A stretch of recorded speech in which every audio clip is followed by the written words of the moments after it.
to LOA Today. I'm Walt Thiessen. I've been doing this podcast since September of 2012, and boy, are my lips tired. This is your daily dose of happy. We are so happy you decided to join us today. Especially since we have a very special guest joining us today. This guy, he's a world traveler. I mean, people talk about how they have bucket lists, right? Things that they want to do before they die. This guy lives his bucket list. I mean, his entire life is a bucket list. It's one thing after another. He was a semi-finalist on America's Got Talent. He has been in, 86 countries. How many countries have you been in, Lex? 83. 83 countries? When I get married again here in October, or married. Oh, my goodness. I'm going to do a couple more, so.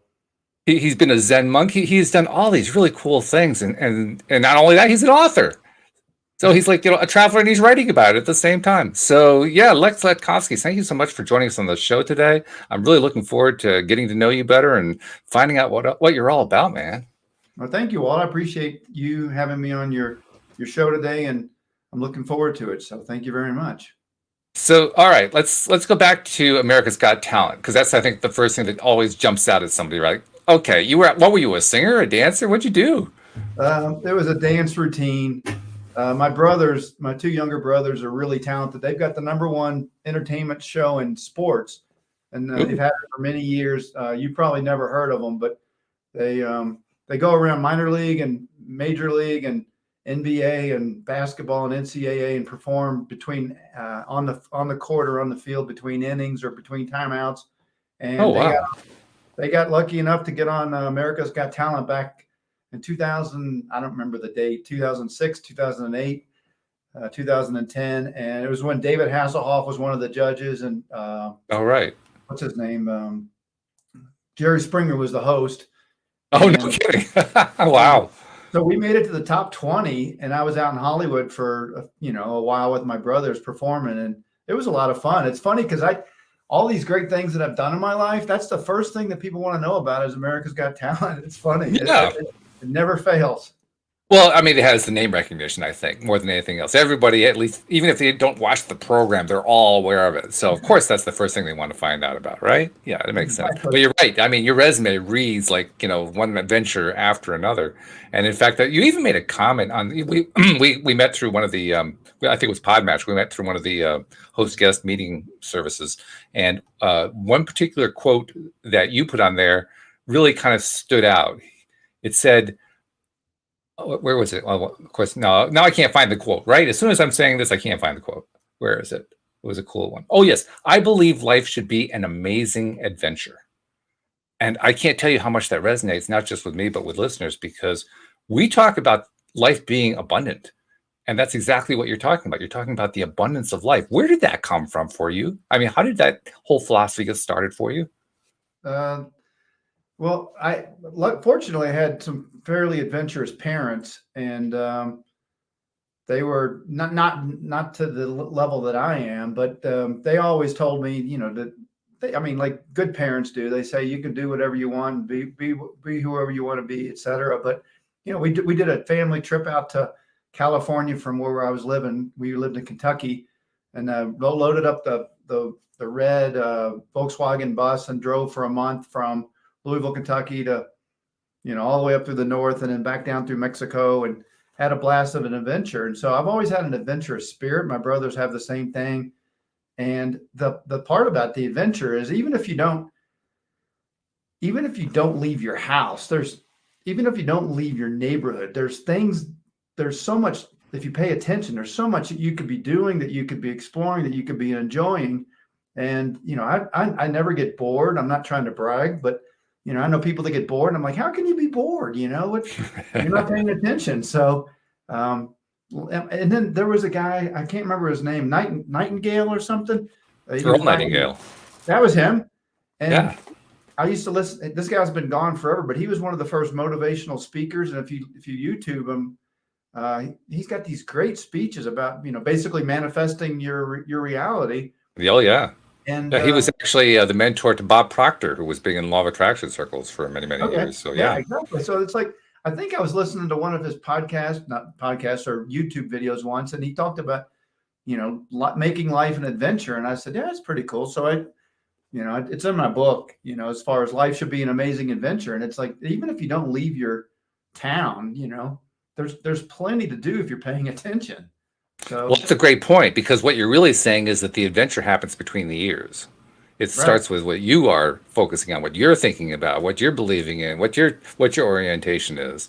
Because without that, I mean, you wouldn't have done half the things that you've done and that you're going to be doing if it wasn't for that, right? Well, right. I mean, like, why would I go to Mongolia for a month if I thought it wasn't going to be, if it was going to end up bad? That's what most world travelers are generally optimistic people, because why would you ever spend the money and time and take the risk if you thought it was going to turn out poorly? So, I'm an optimist. I'm also, I've also got a lot of sarcasm and cynicism, but it's usually just a defense mechanism. But why would you ever do something if you thought it was going to turn out bad or poorly? So, It's a great philosophy. So I tackle things that people don't want to tackle. And it's like, well, what's the worst that's going to happen? I'm going to learn something or get something done. So there you go. That's good. So let's talk about your 16 months as a monk. I mean, that's an interesting choice all by itself. And we were kind of chatting a little bit about that before we started the show, how you weren't doing it for religious reasons, but what reasons were you doing it for? What made you decide you really wanted to do that? That's a good question. So when I was living in Phoenix, Arizona for 12 years, I had a really good buddy who went and did a 7-day silent retreat at a Zen monastery, very good friend of mine. And he came back and he was just on fire. And he said, Lex, I think I found what you're looking for. And I said, I'm not looking for anything.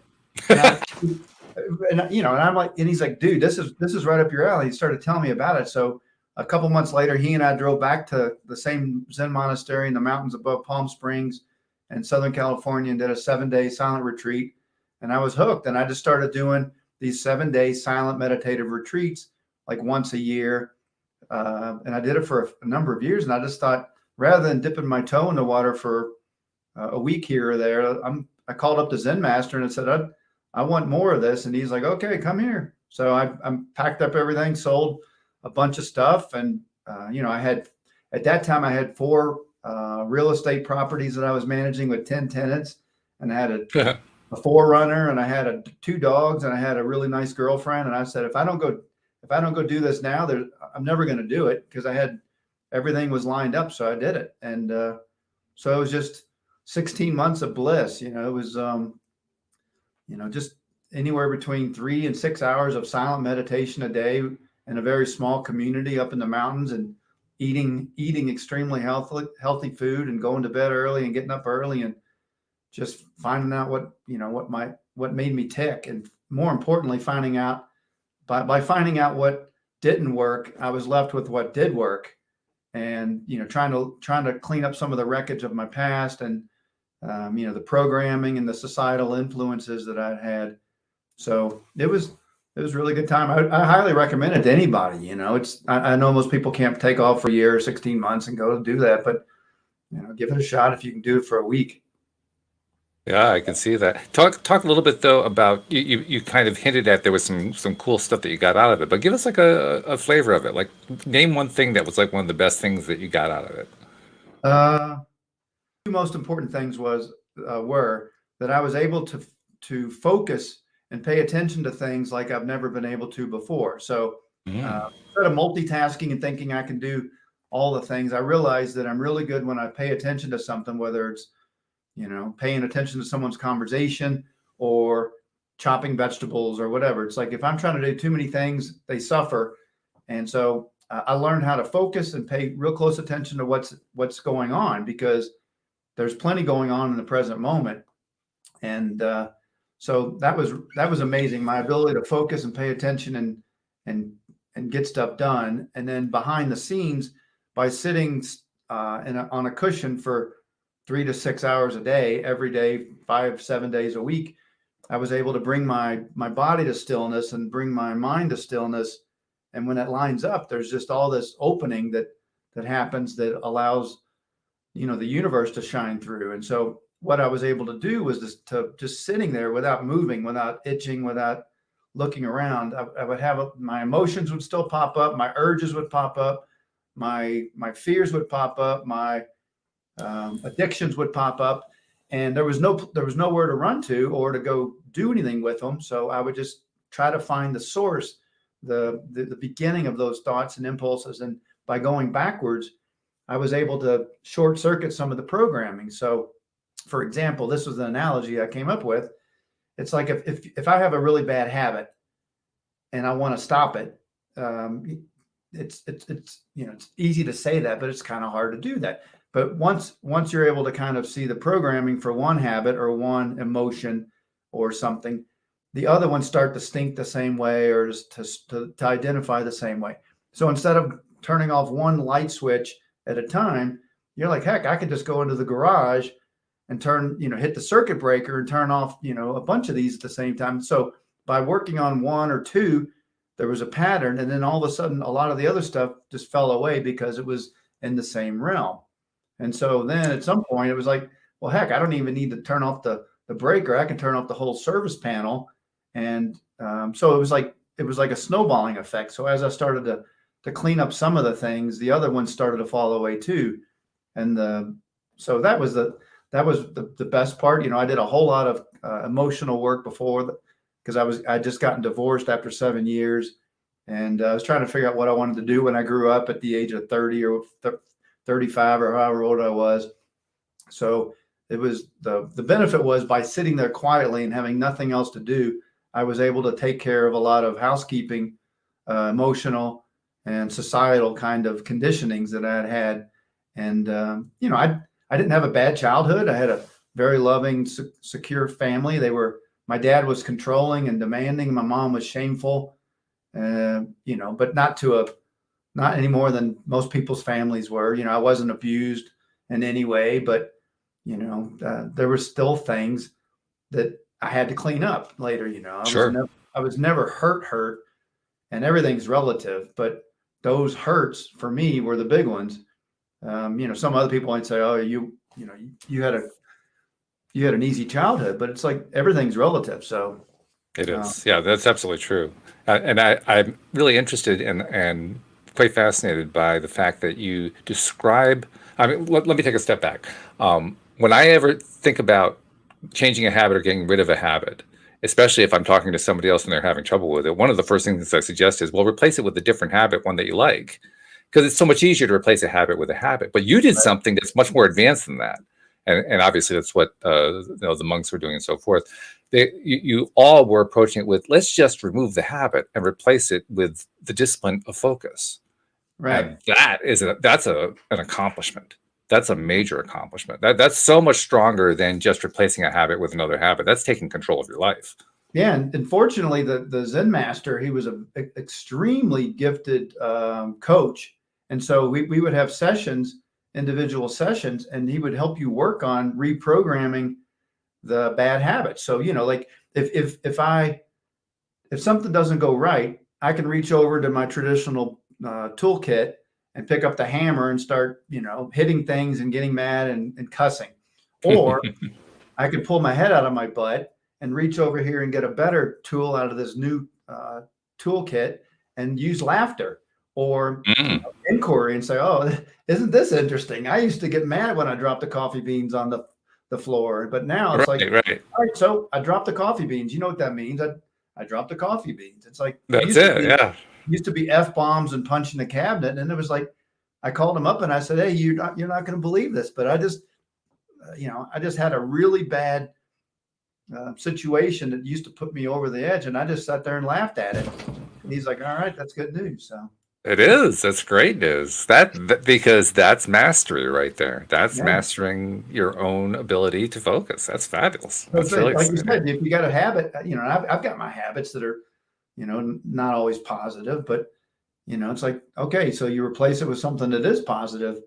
And the ones that were bothering me were when other people were hurt. It's like if I have a bad habit, like if I drink a beer, that hurts me, or someone else maybe, if they're in the room with me and they're getting bored because I'm drinking a beer. But if I get angry, that hurts me, it hurts them, it hurts everybody else in the room. And so that's the kind of stuff that I wanted to do, was to stop anybody else's suffering and stop subjecting people to my my anger or my insecurities or my, procrastination or something like that. It's interesting that you mentioned the word suffering. It's actually been a word that has come up in conversation here on the show a few times the last few days. And in this context, we're addressing it a little bit differently. But I just want to bring up the idea that I brought up previously, which is that suffering is a choice. We often don't think about it that way. We don't think about, oh, well, I'm going to choose to suffer today. It's not the way we think about it. But nevertheless, from instant to instant, moment to moment, any time that an opportunity comes along, it's up to us whether we're going to suffer. We get to choose. We can be suffering. We can laugh at it. We can do whatever we want with it. It's completely up to us. Yeah. And once we recognize that fact, well, it doesn't necessarily make it easy to stop suffering, but it makes it possible. And once it's possible, then you can accomplish almost anything, right? Exactly. Yeah, I love it. I'm not really religious, but if I was, I would probably be closest to the Buddhism and Buddha. But basically, he said that life is suffering, but that doesn't mean that life is a poop sandwich 24/7, 365, and you can't get out of that. What it means is that there's suffering. So what are you going to do with it? And it's like that. So everyone at the Zen Center, when I was there, if you would have asked us, what are you working on? The bulk of the people would have said, I'm trying to become a better person, and I'm trying to reduce my suffering and reduce the suffering of around other people. And so suffering is just an attachment. Suffering is, in my opinion, suffering is an attachment to something. And the longer you're attached to it, it's like a multiplier factor. So if you're angry and you stay angry, the suffering is huge. It's, I still get angry, but I don't stay angry. I get angry and I figure out what's wrong and I deal with it. Suffering is, it's like I was a math major, but it's like, you got it's a multiplication table. It's yes, it's an attachment times multiplied by time. And it's like the longer you attach to it, the more suffering. And so, it has a limit of infinity, which makes it even worse. yeah, exactly. Yeah, I like that. That's my math brain. Yeah, the whole thing about suffering. And by the way, I love the quote too. The quote from the Buddha about life is suffering, because I think one of the most ironic things about that quote is that the Buddha never suffered. Yeah. I mean, he was using it as a teaching point, but he never suffered. That was just never part of his existence here on Earth. It just wasn't even a consideration. Right. But he was using the concept as a way to teach others, which is really fascinating. The interesting thing, Walt, is in my book, the first chapter, I think, or the second chapter, talks about it's a parable. You've probably heard it, but there's a traveler that's going through, I think it's in China, but he's going through this village. And he says, hey, I'm trying to get up to the mountains, up to the village on the mountain. Can you tell me about it? And the farmer says, well, what was your experience in the previous village?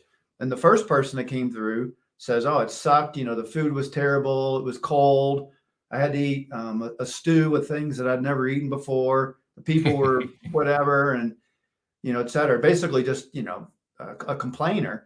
And then the farmer said, well, you're probably going to find the village up there to be similar to that. And a few minutes later, the second adventurer or tourist came through and said, hey, I'm going to the village up in the mountains. Can you tell me about it? And he's like, well, how did you find the previous village? And they said, oh, it was great. I ate this stew that I'd never had before, which was interesting.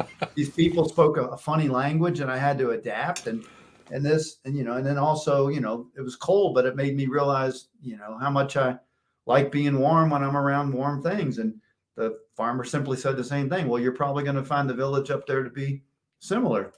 And so it's like, your interpretation of suffering or your interpretation of a bad day might be what I enjoy. You think someone else might think it stinks. And I'm like, this is great, So it's true. Different perspectives produce different results, and not just imaginatively in reality. I mean, that one leads to the other. Exactly. In fact, that's one of the more interesting advanced techniques we like to talk about here on the show. The technique of appreciating stuff we don't like, because that's really what we're talking about here, right? We're talking about how do you deal with, first of all, and then how do you find a way to appreciate, that stew that tastes horrible. Right. And in the process of learning how to appreciate that stew that tastes horrible, it actually tasted pretty good. Which is the really interesting part, because once we change the way we think about it, we also change the way we experience it. Right. And so it's like, everybody has everything's relative. There are no absolutes. And so everything's relative, and people's ideas about things are relative, and those things are, malleable. You can work on those. That it's not a hard and fast, black and white. So. Now, you also, like you mentioned before, you've been in 83 countries. I'm still trying to wrap my head around that. I think I've been in 2, maybe 3, but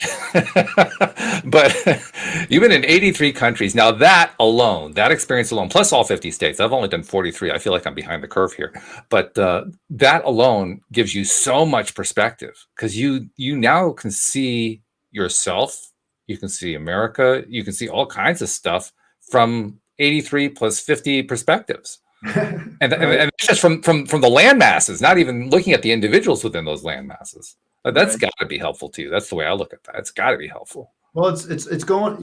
I know I'm dating this interview, but right now with what's going on with Russia and the Ukraine, or Ukraine. My father was born in Latvia, which is one of the 3 Baltic republics. Baltic states: Latvia, Lithuania, Estonia. My father fled the Russians. His father, and it took the 4 children at the time, fled to Germany for safe harbor before they came to America. And he ended up having, there were 9 children overall, but 4 were born in Latvia, including my father. And so I've been to all 3 of those Baltic states. I've been to Ukraine. I've been to Poland. I absolutely love Poland. I love Ukraine. I spent 2 weeks in Ukraine. I didn't make it to Russia, but I have an appreciation for these people. And I stood in that square. If you're looking at the news, they call it Independence Square. It's actually called Maidan, Maidan, in Kyiv. And I went to Lviv, and I was going to go to Chernobyl, but the winds were blowing the wrong way, and they didn't let me go in that day. So they gave me a refund, etc. But I was there with these people, and they're, unfortunately, there's some very bad things happening. But I've also learned that, again, nothing's relative, and there's always 2 sides to every story. There's, of course, I don't want anybody to suffer, but having been to Ukraine, it gives me a different perspective that no one, 98% of the people watching on TV here in America or wherever, haven't been there yet. They don't have an appreciation for it. So it breaks my heart to see what they're doing and what's happening there. So what does that perspective give you, though, about understanding what is happening from the point of view of the Ukrainians you met? Well, when I watch the news and I'm seeing this whole Ukraine thing go down, half these people, I've got that goofy Latvian body and Latvian face or whatever, and a lot of these people look like my first cousins or something. The Ukrainians are much more attractive than I am, but they are. I feel like they're me, and I hear them talking, and they talk that thick accent like my grandparents do and my father had, and it makes me realize how close we are all together. We're all tied in together, and I'm watching what's happening to these people, and they're very strong, and they're standing up against the Russians, etc. But every single person that I met when I was traveling around the world, and I've spent 4 years outside of America and all my adventures, and I've only had a handful of people that were mean to me or jerks or tried to do something stupid to me. 99 point whatever % of the people I met, whether they're white, black, yellow, orange, whatever color, all they care about generally is being nice to their family, having a decent place to call home and something to eat, and to be able to go out with friends or whatever. So it doesn't matter what language they speak or where they are. And the Ukrainians were the same. They were just going about their day, shopping. And so it's like they're all doing the same thing in a different way than we are, but they're, it's like, so they were very good people, very, very hospitable, very helpful. People were helping me at the train station to buy tickets, because I don't speak Russian or read Russian. So sure, it was a good experience. But I've had 83 countries, and I've had almost no bad experiences except in Mongolia and Egypt. So, And undoubtedly, the fact that your good experience track record is so high, it had to be because of your mindset. It had to be because of what you expected going in and how you decide to experience and interpret your experience while you were there. yes, and the law of attraction. I generally sought out nice people, and I had pretty good intuition if I was in a bad situation or a bad, where there was someone that might be dangerous or someone I wouldn't mesh with. But there's a chapter in my book that I talk about avoiding problems and difficult people. And so while I was traveling, I met plenty of other travelers, including mostly men, who were looking for either drugs or sex. And the moment they did that, they went into a completely different section of town with a completely different section of people, and they were asking for trouble. It's the wrong side of the tracks. I didn't do that, and so by not doing that, again, by not manifesting what I was looking for and with the wrong people, I stayed out of trouble. So, with the exception of a few times in Mongolia where I thought I might not wake up because I was going to get killed, there was. And that was beyond my control. I was in the middle of nowhere on the Mongolian steppe, and my horse guide was basically threatening myself and my Israeli travel buddy, and threatening to kill us. And we were days away from the closest village if we walked. So, but anyway, yeah, that's a frightening situation, no doubt about that. Yeah, and it illustrates another interesting point too, a very important point, I think. Because I think a lot of people kind of get the wrong idea about how the law of attraction works. They figure, well, if you always maintain a positive mindset, you always have good things happen. But they forget a key element, and that is we chose to come to this life. And in this life, we often call it a world of polarity or a world of contrast, meaning that there are good things, or let's label it this way, there are things going on that we like, that we label as good, and there are things that are going on that we don't like, that we label as bad. And whatever those labels are is whatever they are. We all get to decide what is good and what is bad for us. But the bottom line is that experience means we're going to encounter stuff because we chose to come to a world that's like that. We're going to encounter stuff at times that we don't like. The question isn't whether or not we're going to encounter it. The question is, how are we going to handle it? Exactly. And if you don't have that figured out, well, you're going to find out, right? Because that's what you would do. Right. You're in the middle of Mongolia. You're basically being faced by somebody who's threatening to kill you. I'm sure you had to. It was, well, first of all, it was probably frightening, but by the same token, you had to decide how you're going to handle that, how you were going to respond. Right. And there was nothing I could do. There was no website I could go to that says, you're getting ready to get killed in Mongolia. Here's the 5 things. I was on my own. Things to do. Yeah. Here's your top 5 things to do when you're getting killed in Mongolia. And right. So, but the thing I was talking about with like relative and absolute, they're two sides to the same coin. So if I have a coin and one side is happiness, if you flip it over, what's on the other side of the coin? And if you've ever, in my opinion, if you've ever cried so hard you started laughing, or laughing so hard you started crying, there's a reason for that. And so anger and fear and all these other, the opposite of anger is love, but it's like they're on the same coin. It's just the flip side. So you can go through them. You can go through that coin and get into the other feeling pretty quickly because it's the same area, but you can't have one without the other. You can't have black without white, and you can't have happiness without sadness. You can't have joy without suffering. So you don't know how good it is to feel healthy, and I don't know how good it is to feel healthy until I've been sick for a week, and then it's like finally, when the cold breaks or the fever breaks or my whatever goes away, I'm like, oh my God, I'm so happy to be healthy again. But you have to it's two sides of the same coin, health and sickness. So you also touched on something that makes for an interesting conversational point. And it's something we've actually addressed many times here on the show, but I want to bring it up with you because I'm kind of curious to know what your take is on it. Because one of the things we've talked about is we often think about things like anger and love being opposites. They really aren't opposites when you think about it. Really, the opposite of love is a lack of love. Really, the opposite of hatred is a lack of hatred. Those are the true opposites. But we think of these other things as if they were opposites, which is really just us evaluating, I like this, I don't like that. Right. And there's nothing wrong with that. I mean, it's perfectly acceptable to say I like this. It's perfectly acceptable to say I don't like that. That's fine. There's nothing wrong with that. But it's also an interesting perspective, because when you realize that those aren't really opposites, they're just I'm choosing this over that. Well, that alone is a different perspective. That alone is a different way of thinking about it. Yeah. So good point. What is the absence of anger? It's not love. It's just there's no anger. So right. Yeah. So the absence of love is not anger. It's just there's no love. It doesn't. And the absence of anger is just there's no anger. It's just like, there's either anger or there's no anger. Which one is it? Right.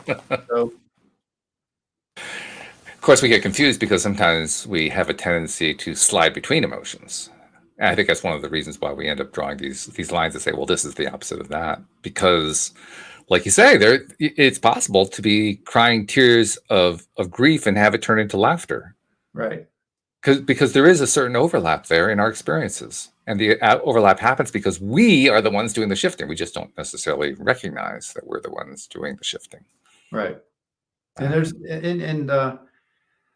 I know this, if you pay real close attention to the emotion, people say, I'm really angry. And it's like, well, what are you angry about? And they'll tell you. And so a lot of times what people are, when they say they're angry, they're not really angry, they're afraid. And so the fear is the primary feeling. They cover it up by being angry and lashing out at somebody. They either lash out at somebody they love, someone they hate, or themselves. But the real thing is they're afraid of something being taken away from them or someone being taken away from them. Anger is generally just a very fearful person that hasn't dealt with what they need to deal with. And that was me for a long time. And so it's like, I was angry. Like when I used to drop the coffee beans on the floor, I would punch the cabinet. Or get mad in traffic, and I don't do that anymore because I realized I've kind of figured a few things out. But I bet you the cabinet appreciates that. It doesn't like being punished. Yeah, no doubt about that. No doubt about that. There was something else that cued in my mind as you were talking about that, and I kind of lost it. So I'll let that come back to me. But the topic that keeps coming up in my mind over and over again is choice. We live in a world of choice. We live lives of choice. I mean, literally, we choose from moment to moment, instantly. I'm choosing to look at this. I'm choosing to look at that. I'm choosing to talk to Lex right now. I'm choosing to take a drink of water. It's a constant series of choices. How on earth do we end up thinking that we have no choice in life? I haven't quite figured that one out. I mean, I know we develop these patterns and we get these habits that we picked up from when we were young and society teaches, but how on earth do we come up with the idea that we don't have choice? I don't know. You have to ask the wrong person. I've never felt, I have felt that I needed to do certain things because that's what society or my parents expected of me, but that was a long time ago. But I almost always believe I have a choice. I don't ever, okay. So in my experience, the fact that I didn't have a choice or people don't have a choice is coming from a victim standpoint, and that's programmed. And so these people, the people, or I'll just make it personal. If I don't have a choice, then I'm a victim. And then the only couple of ways I can deal with it is to use that victim card and flash it and say, hey, I'm not going to make this. I can't make this trip because I don't have money, or I can't do this because of this, because I'm a victim and I'm making excuses. And so I'll stay in the victim role for a little bit, and then I'll go into the perpetrator role and take, do something, or I'll go into the mediator role and fix something. But it's basically people, float in the drama triangle. That, in my experience, they go from victim to perpetrator to mediator pretty well until they can get out of that dance to where they can see what shoe they're wearing. And so the powerless part of is the victim. It's like, hey, I don't have any choice. It's like, that's complete BS. You do have a choice. If there were no repercussions or consequences to your action, what action would you choose in this moment? And it's like, okay, so I do have a choice. The reason I'm not making that choice is because my dad's not feeling well, or my mom's this, or my boss is a jerk or something. But at least if you get your power back by saying what the obstacle is. It's like, well, if you did have a perfect world, what choice would you make? And most people in my experience, most people are just happy where they are, and they're not going to, you give them all the money or all the choices and all the vacation day, they're probably still going to, sit on their butt and do whatever they were doing before. It's like, I always wanted to go learn the piano. I'm sitting here with this thing over my shoulder. It's a fake background. I can't play any instruments. I don't know why I chose this background, but well, Sam liked it in the live stream. He was saying it's a beautiful background piano that you got there. So he's impressed, Well, it's this. I can't play anything, but this is not. I do have a nice house, but this is not my house. That's a virtual background. So, but people say like, oh, I've always wanted to go to Ireland. It's like, no, you haven't. It's like, I've always said I wanted to. It's like, okay, so if you want to go to Ireland, what's the first step? You tell people you're going to Ireland and book a flight. Yeah, get the passport, pack it up. Yeah, right. So it's like, okay, so, but people say, oh, I always wanted to learn to play the piano. It's like, well, you didn't really want to. You just thought it was a good idea. But wanting to do and taking action are different. So anyway, well, it's an interesting point that you're raising there. It's a very interesting point because I don't know if you're familiar with the work of Sean Aker. He's in the positive psychology movement that's been going on in the world of psychology over the last 20, 25 years. One of the leading authors in that field. And he actually, I think this is actually part of an experiment that he did. Yeah, it was part of an experiment he did. It was also based on some other experiments done by other psychologists and researchers in the field. But what they discovered is that proximity plays a major role in how easy or hard it seems to be to do something. So, for instance, you mentioned playing piano. He wanted to play guitar more, and he couldn't figure out why he wasn't playing guitar more. And then he finally realized from studying all these studies that, well, what he really needed to do was get one of these guitar racks, put it on the floor next to the chair that he sat in as he watched TV, and put the guitar in it. And when he did that, he'd play the guitar more. And sure enough, when he did that, he was playing the guitar 5 times more often than he did. But when it was over in the closet, it was too far away. Yeah. So he just wouldn't get over there to pick it out of the closet, pull it out of the case, tune it up, and start playing the guitar. Yeah. It was really proximity that made a huge, huge difference. Now, is it possible for us to overcome that with our focus? Absolutely. This is the kindergartner version of how do you get out of an old bad habit? Well, you just make it easier. That's all. You just make the proximity closer, and it works. It works beautifully. Yeah, I'm trying to drink more water these days. So I always have a sparkling water sitting in front of my computer. So it's like no matter what, it's like no matter what, I can always just reach for it rather than having to go get it, because that requires work. I have amazing discipline, and I love doing certain things, but I also kind of know what I'm good at. And like I've tried to do musical instruments before and sing or whatever. It doesn't excite me. It doesn't interest me, and I have no interest in that. But it's like if you ask me, hey Lex, I've got $5,000, what are you going to do with it? I'm like, I want to go get my private pilot license. That's my next big thing. And it's like, I've done so many things that I wanted to do in my life. And right now I don't have any regrets, but let's just say I'm on my deathbed tomorrow and you say, hey Lex, what's the one thing you said you were going to do that you never got around to doing? It'd be, I really wanted to have my own private, my own plane and be a private pilot. And what kept me from doing that? Well, just thinking I'll do it some other time. So that's my next big one. But I haven't manifested it yet, and I haven't taken the steps to make it happen yet. But it's on your horizon, though. You're giving it attention, so it's bound to come at some point. It's just a question of when. But right now, it's just a good idea. So yeah, but ideas without action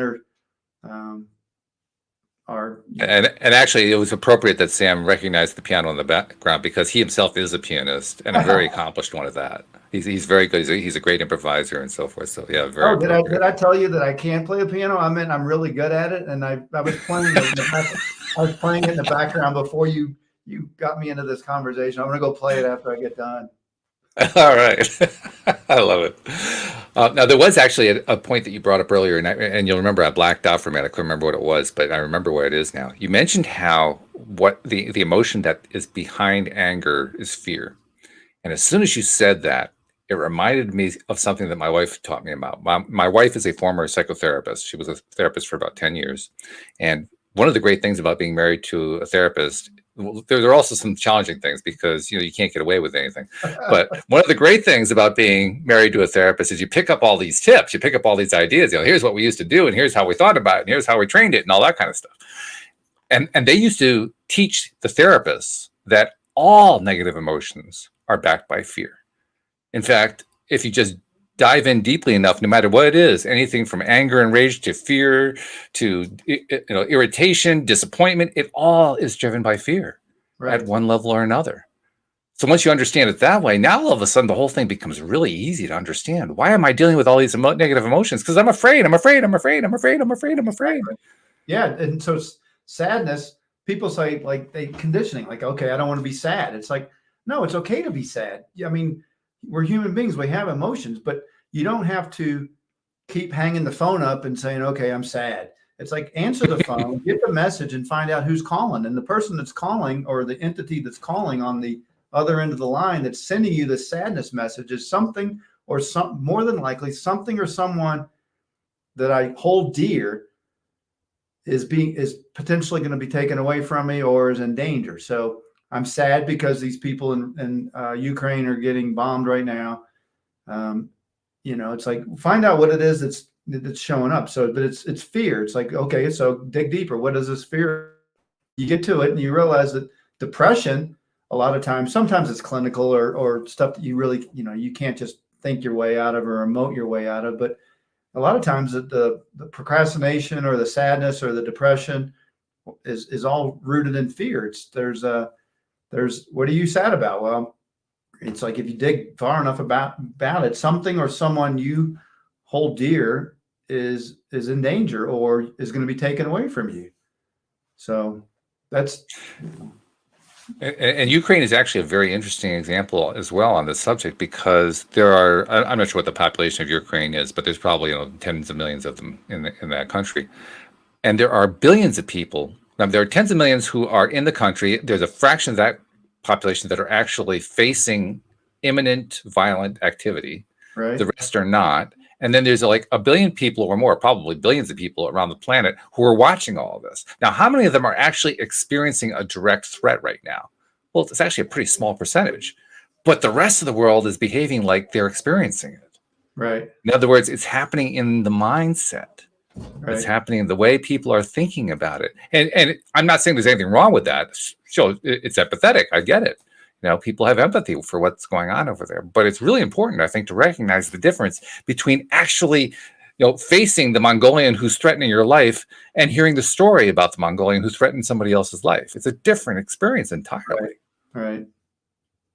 Yeah, it'd be interesting if we did a little exercise on that at some point about if I watch the news and I see these people getting hurt in Ukraine and I get sad or I get angry. I'm like, I sometimes yell at the TV, not yell, but I cuss or whatever. My fiance says, this is terrible. But it's like, okay, so what is it that I hold dear? And it's like, I hold dear people's right to be able to live a life without being hurt or to have things taken away from them. And I could see that this could possibly have been me, or that it could be someone I love. What if they try to take my freedoms and my liberties away? It's like, take away my freedom and my liberty, and I might as well just, wrap it up. So. But there it is. You just illustrated beautifully what the process is, or at least the initial steps of the process of identifying, what am I really feeling here? And why am I really feeling it? Yeah. What do I hold dear? What or who do I hold dear? And it's my, my freedom and my ability to sleep where I want to sleep and eat what I want to eat and not have to have people, shooting at me or, telling me they're going to slit my throat in Mongolia. So, anyway. I'm also going to touch on something that could probably get me in trouble with some listeners, but I'm going to risk it anyway, because I have this thing about a particular word. The word is compassion. Right. And I think most people will say that they believe in compassion. They like compassion. They think it's a good thing to be compassionate. And especially in times where there's things like Ukraine going on or a pandemic are going on, that compassion is so appropriate and so important. I've resisted that word for years. And in fact, from my perspective, it's always not about feeling compassion, it's about feeling love. And let me tell you why. The word compassion, when you go back to the original Latin from which it's derived, the Latin word is compati. Compati means to suffer with. Huh. What's the good of suffering with somebody? Right. There really isn't any. Right. Real, and especially from a conscious creator perspective, law of attraction perspective, we know in these circles that you can't help somebody from a low vibrational space. You can only help them from a high vibrational space. Right. If you get into a low vibrational space with them, all you're going to do is help compound their problem. You're not going to make anything better. So why is it good to suffer with somebody? So I say, let's not be compassionate. Let's be loving. Let's put the love out, not the compassion. We don't. Yeah. There's probably too much compassion. There probably needs to be more love than compassion at this point. Well, at least that's my take on it. I agree, and without getting in trouble with anybody on your end there, because you started it, but I did. there's a lot of false compassion, and there's a lot of grandma compassion, I call it, which is basically just like, oh, look at me, I just posted this on Facebook, and I stand with these people, and I'm, it's really hurting me. That in a lot of ways, false compassion is just taking sides and acting like you care. But it's like, do you really care? Do you really care? Or are you just using this as an opportunity to say that you're a good person? Mm. And so a lot of times, a lot of people have false compassion, and it's like they really don't care so much. They just care that they're okay and that that this isn't happening to them. So if people posted or said what they really thought, it would be a lot easier. It's just like, hey, I'm glad this isn't happening to me. I feel very sad about what's happening in Ukraine. I'm very happy that it's not happening to me. I'm very happy that people aren't bombing my house. I'm very happy. I don't wish anybody bad. I wish this would stop, but it's like, compassion, like you said, I don't want to suffer with these people. What can we do? And so it's like, it's like if you it's like, I don't know, I got to stop. I'll get in trouble. No, well, I think you're doing very well, actually. I commend you. I completely agree with what you were saying, and kind of take it to the next step, because I'll take it to that next step. Instead of asking, well, yeah, I feel like I need to suffer these people. What would happen if we were to decide I'm going to send love to these people? And I'm going to phrase it in the form of one of my co-hosts on Monday, the way he likes to phrase it. His name's Louis, he lives in the UK. And the way he says it is this: if you are feeling really bad about what's happening to somebody else, does it help them? And the answer really is no, it doesn't really help them at all. And is there anything you can do about the fact that right now they're feeling terrible? Well, you can send them love, but you really can't fix it. You can't, I mean, I can't reach across the waters and fix what's going on in Ukraine. But I can send love, and there's some power to love. And certainly when a large number of people send love, there's a whole bunch of stuff that happens out of that. That's documented scientifically. So that's a good thing.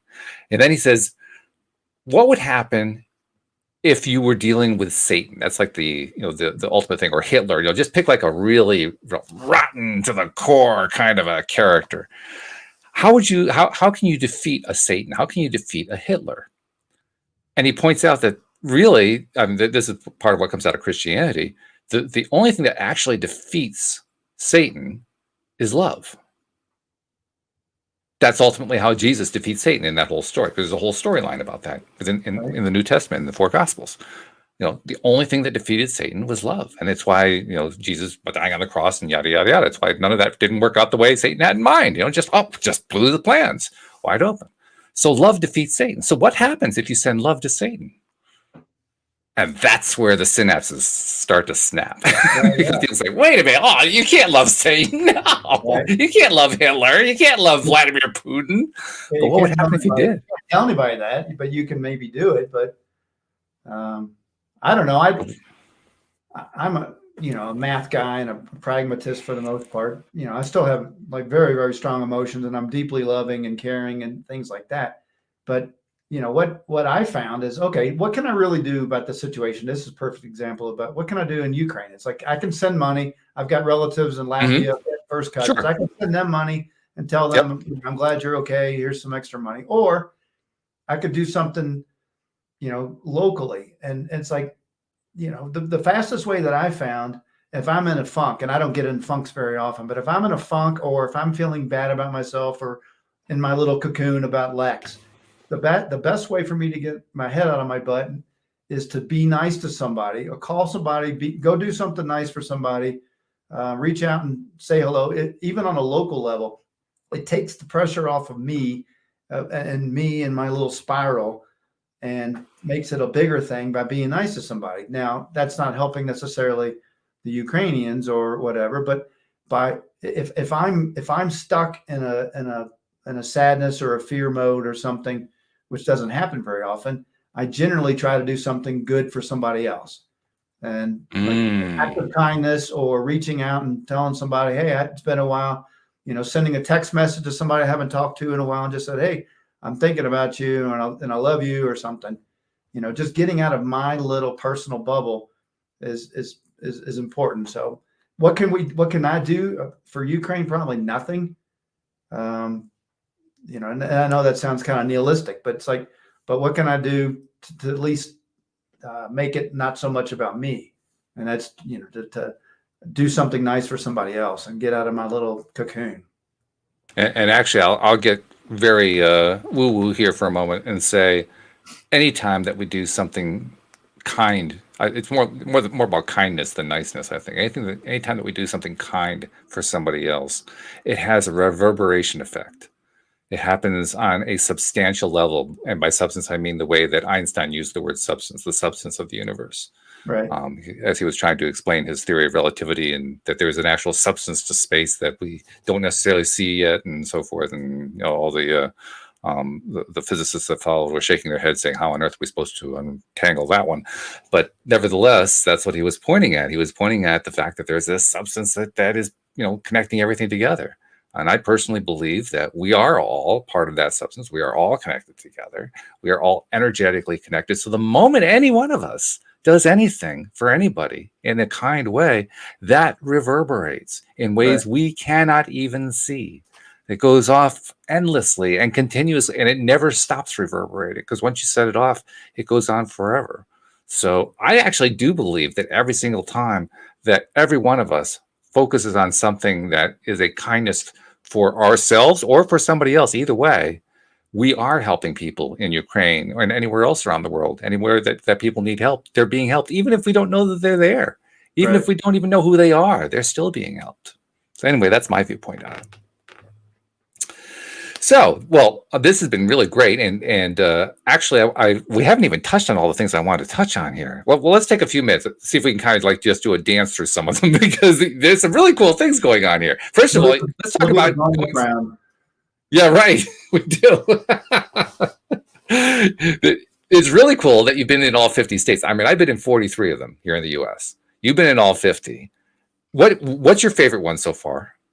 Well, for a while I was telling everybody it was Kentucky because that's where my family and house was. Now it's probably Colorado because that's where I live now. But it's funny. I could probably guess. I know you live in Connecticut, but I could probably guess the ones that you haven't been to. I'm gonna catch me if I'm wrong. Wyoming's one of them. No, I've been there. Oh, okay, all right. North Dakota. Yep, you're right. Is that one of them. Yep. Alaska. Right. Hawaii. Right. That's 3. I'm going to guess Louisiana. I've been there. Okay. Well, anyway, those are like when people say I've been to 45 or whatever, the ones that people haven't been to are like Vermont, but I mean, obviously that's your backyard up there. I've been there. Washington State. That's one I've not been to. Well, actually, no, that's not true. I have been to Washington State. Montana, so actually, I think it's at 44 now that I think about it. Montana, I've been in. Yep. I've been there. I've not been to Minnesota. I've not been to North Dakota. Let's see, Alabama, Mississippi. How many is that? 1, 2, 3, 4, 5, 6. There's one missing. New Mexico. Nope, been there. All right. Well, maybe it's only 6 that I have been to then. I guess I've been in 44. All right. Well, my last one was North Dakota of all places, and that was back 2008 or 2006. But the weird thing is my two brothers who I mentioned earlier, all three of us, 3 guys in the same friggin' family have been to all 50 states. I mean, how often do you meet somebody that's been to all 50 states, much less 3 in the same family? So it's right. Interesting. So, well, anyway, that was part of the bonus round. What else? Okay, so let's see, 83 countries. I want to ask you which one is your favorite, because that's really an unfair question. Identify some of your favorite ones that you've been in. Well, some of your favorite places. By far, my favorite one is Laos, which is right next to Cambodia and Vietnam. Mm-hmm. That's by far, nothing else is even close. Wow. My second, because the people are extremely peaceful and mellow and sweet. The kind of people I want to be around. The natural environment, the landscape, even though it's landlocked, there's no ocean. It's some of the most amazing landscape and nature that I've ever seen. It hasn't been Starbucked yet. It hasn't been completely McDonald and Starbucked, and it's still very raw. And I like going to places that are raw, and it's just a great place. And most people don't go to Laos. They go to Vietnam or Thailand or something. So it's still not on the main vacation trail. My other favorite countries.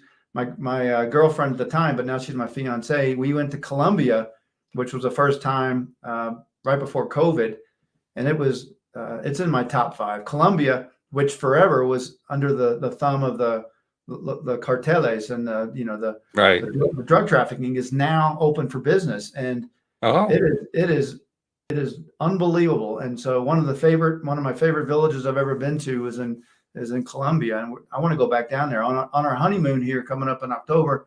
We're going to go to Bolivia. Like, how many people do you know when they got married and like, hey, where are you going? Or they all say, hey, we're going to France, or we're going to Hawaii, or we're going down to Florida. How many people tell you they're going to Bolivia, right? Not too many. Yeah, I think you're probably the first. Yeah. Yeah. So that might be on my top 10 too. But so the number 1 is Laos. The number 2 is India. I've spent 4 months in the Himalayas of northern India. That's where the cover of my book is. I was up in the Himalayas. About 14,000 feet. I've been up there trekking a bunch. And then Indonesia is an amazing country that's up there. And the only 2 countries I really don't want to go back to are Mongolia and Egypt. So my apologies if anybody's listening from Mongolia or Egypt, but I've been there, done that. So. Yeah, it sounds like you didn't have your best experiences there. So that's understandable. I mean, why would you want to go back to a place that you had an unpleasant experience? That doesn't make any sense. So, yeah, I think that's understandable. Well, this has been great. Before we pass by and say so long, I want to touch on a couple of things. First of all, the book, Passport Forward, that's the name of the book, right? That's available on Amazon, I imagine, and other places, I presume? Yeah, and there's the audio version on Audible just came out over the last month or so, and it's cool. It features yours truly as the narrator. So some people say my voice sounds like Kevin Costner. I don't know if you picked up on that, but a little bit. Yeah, I can hear that. Yeah, I can see that. Sure. Well, I always like it when an author narrates their own book anyway. I just think it sounds more authentic that way. Right. I think the message, even if the words, some authors are better at crafting words than others are, but even if the words are kind of awkward on the page, when they come out of the author's mouth, it just sounds better. It sounds different because that's their authentic voice. And so it makes it a much more pleasant experience. So kudos to you for basically doing your own audiobook. That's quite a job. I know what that's like. It's a lot of work. Yeah. I wrote a book and I did the audio version, and then I've taken a break. I went from, I don't know if you've written a book, but they say that after you get done with writing a book, it's like running a marathon and you're exhausted and you just get through the finish line and you just want to lay down, and someone says, hey, yes, you got to get up. You got to run another marathon called marketing and promotion. It's like this these things don't do well in a vacuum, you know. This is true. This is That's very what I'm true. doing now. Well, we'll see if we can help out with sales. So check out the book at Amazon. It'll be well worth it. I think you can tell just from hearing Lex's story that it's going to be a very entertaining book. So Lex, thank you so much for taking the time to join us here on the podcast. Share your story. Share some of your favorite highlights. We've really been appreciating it. Well, thank you, Walt. It's been a pleasure, and I hope I didn't offend anybody. I was trying to be funny at some point, so hopefully I was able to come through with that rather than just being super serious. So. Oh, I think it worked just fine. So Right. no worries about that. Just you can put that out of your mind. It's okay. You're great. If anything, they got pissed at me, so no problem. All right, good. Well, I'm gonna go play the piano now. All right, good. All right. Well, it's about time. What took you so long?